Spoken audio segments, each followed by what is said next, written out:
Hi, this is City Scrapper. Thank you for joining me today for a scrapbook layout process video. Today I'm using my Creative Scrapbook kit in order to make a mixed media layout.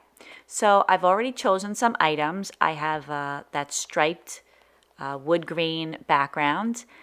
That's from the Prima Surfboard collection. I also cut out some waves from the same collection, from papers from the same collection. And now I'm painting a frame. I have these frames from a long time ago. They're made by Technique Tuesday. I really love them. I have quite a few in my stash. And I'm painting it with some Prima paint. It's Opal Magic paint called Coral Green.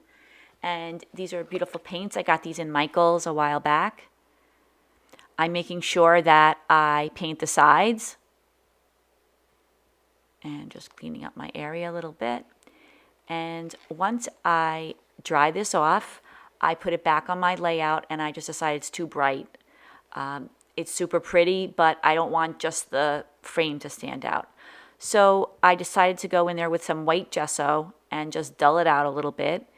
And I'm using my finger because I like the way when you use your finger, you could press harder or lighter in certain areas, and that adds some interest as well to the background. So I'm just going around, adding some white gesso, more in some areas, less in others. And I apologize that the bottom of my layout is sometimes not visible, but you can still get the idea of what I'm doing. So here I am just tracing around the inside of the frame, and that's so that I know exactly where the frame's going to go, because now I'm going to put some sprays on my background.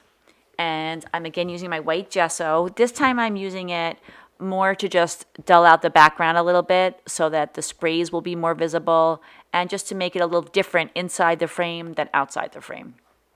So again, I could be using a brush, but I'm using my finger just to spread on some of the gesso. And I do like that look on the background as well, where some parts of it look a little different than others rather than a uniform look. So now that I have the gesso on there, I'm just drying it with my heat tool. And I've pulled out some different color sprays. They're like coral colors and pink colors. And I'm using the packaging technique to add some of these colors to my background. And in a lot of cases, I'm mixing colors together in order to get colors that I think match the background of the pattern paper. And I do spend a decent amount of time spraying. I put some water down before I put down the watercolor sprays, and I add water intermittently throughout to help spread things around. And here I'm just squishing down the color, drying it a little bit. Layers of color with watercolors look super good. Sometimes just one layer is fine, but in a beach themed layout, I want to make sure that I have a lot of variation to the colors. I just feel like it goes with the watery theme. So here I am adding some splatters. In addition to adding splatters, I'm also spreading the paint around to all the edges just to make sure that I have the watercolor on all the parts of the layout. So here you could see that I'm just continuing along, adding splatters, moving the watercolor around, spraying with water, and just trying to make the background look the way that I want it to look. So I'm trying the frame back on. I'm liking the way that's looking, trying that wave on there again, and adding some more splatters. Now I'm splattering water on there and using a paper towel, and it lifts up some of the color. This works really good with Distress Oxides. You might be familiar with that, but it works well when there's gesso underneath with any watercolor spray that I've used. And it makes a really neat watery kind of look, like little droplets on there. Now I'm adding some white watered down acrylic paint, which I have ready to go because I had a lot of white splatters. Now I'm just going to cut down this wave so that I can glue it behind the frame. And just cutting that out. As soon as I saw this paper, I knew that I had to fussy cut out some of those waves.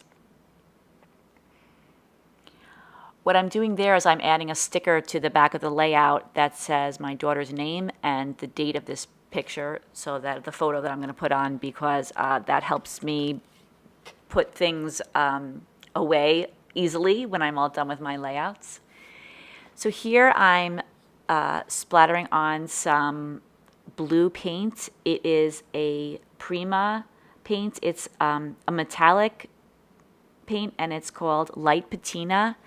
And I wanted some big drops, so that's why I added some water and just let the paint drip onto the page. I didn't want there to be too much blue, but I also wanted it to look a little bit watery and to kind of bring the blue color in there a little bit. So now I'm just gluing down the frame, finally have the waves glued down. I didn't glue down the top of the wave so that I could get my photo underneath there.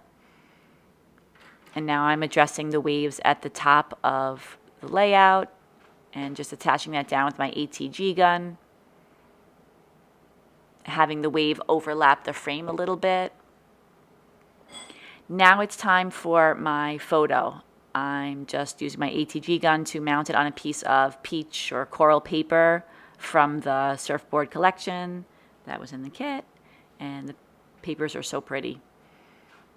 Just cutting a thin border around the outside, to make a little border around the edge of the photo, using my paper trimmer.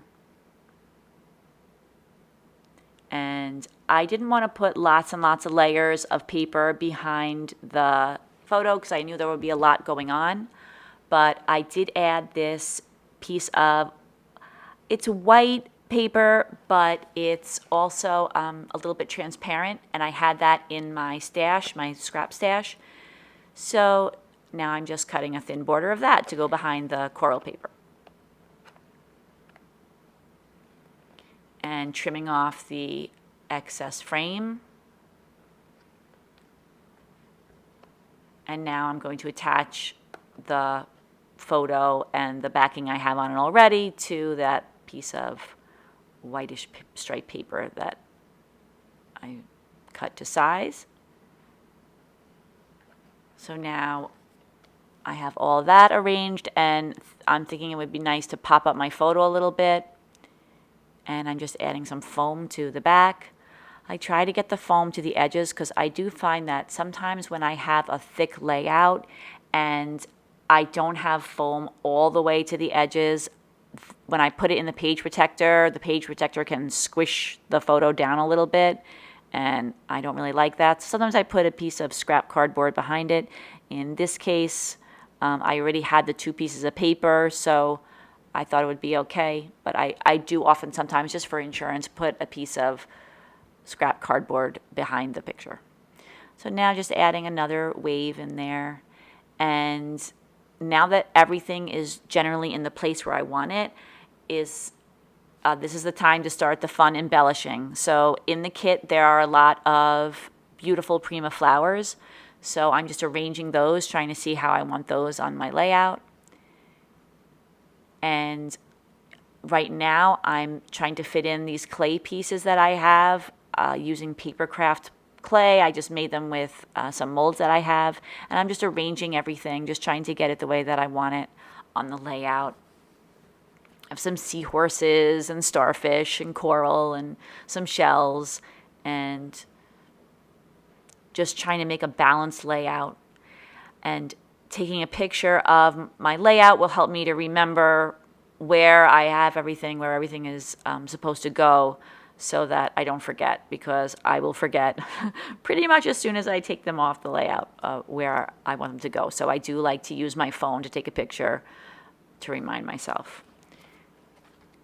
So now I'm back using my Prima paints. Again, I'm using that blue light patina colored metallic paint, it's called, or it's spelled metallique, so it's metallic, or maybe there's a different sound at the end there, but I'll just call it metallic paint. And now I'm using that Opal Magic coral color again that I used to paint the frame.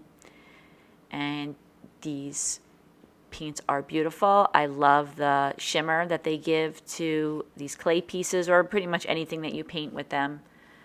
They're super pretty. I bought them at Michael's a while back. They were 75% off, and I actually wish I had purchased some more of them because I use them constantly. So here I am just painting these clay pieces, just trying to get in all the little grooves and all the sides and making sure that I cover everything perfectly.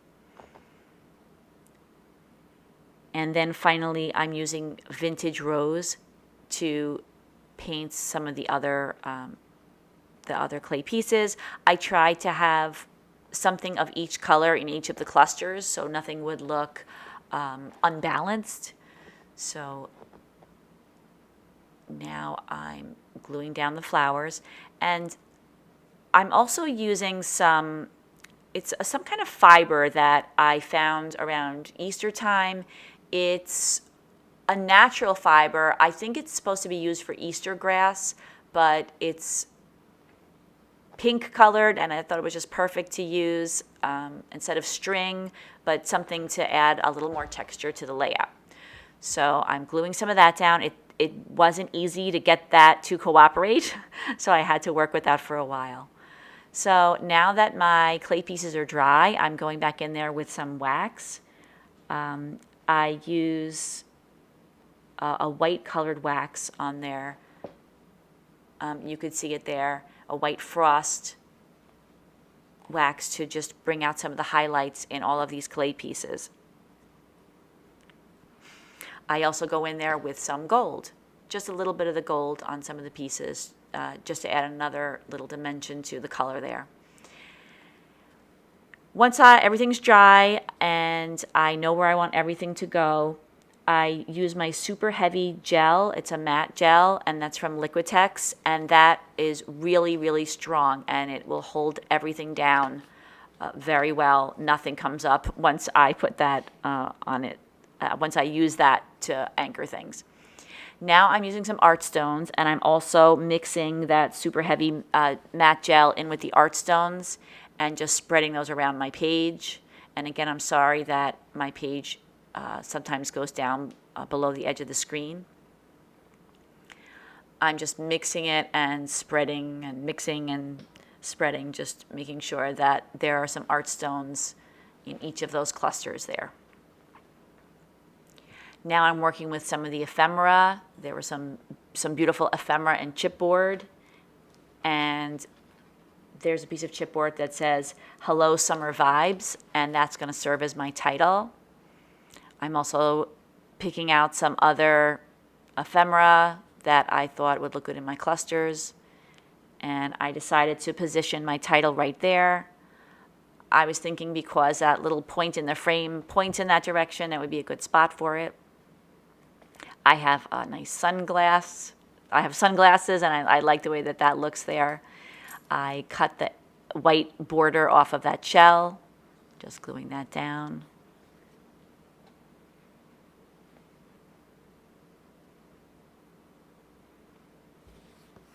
And now I'm painting 2 more shells to use up in that cluster, because I kind of have a 4th cluster now with the title. So I'm adding 2 little tiny seashells and painting them with that light patina paint. And now I'm just gluing everything down, using that gel again to glue all of my elements down.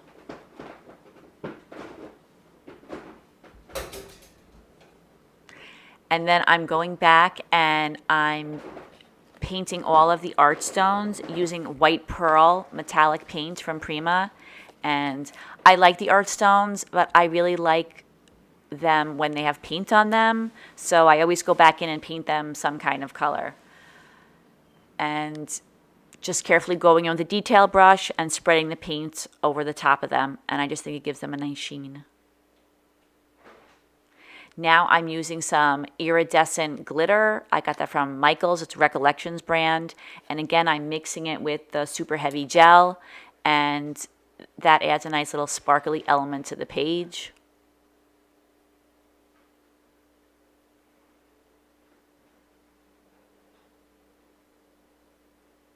And I'm just continuing to add that glitter around, all around the page. It looks nice and shiny. And I purchased these a long time ago. These are jewels, and to me they looked like something that would belong on an ocean layout. So I haven't used them yet, but for a layout of that type, but I'm glad I had them on hand because I thought they added the perfect touch. They were a good size. I have a lot of really tiny elements with the art stones, and I have a lot of larger elements, but I like to have a variety of different sizes of elements in each of my clusters, so I thought this was the perfect little addition, and they're super blingy, which I love.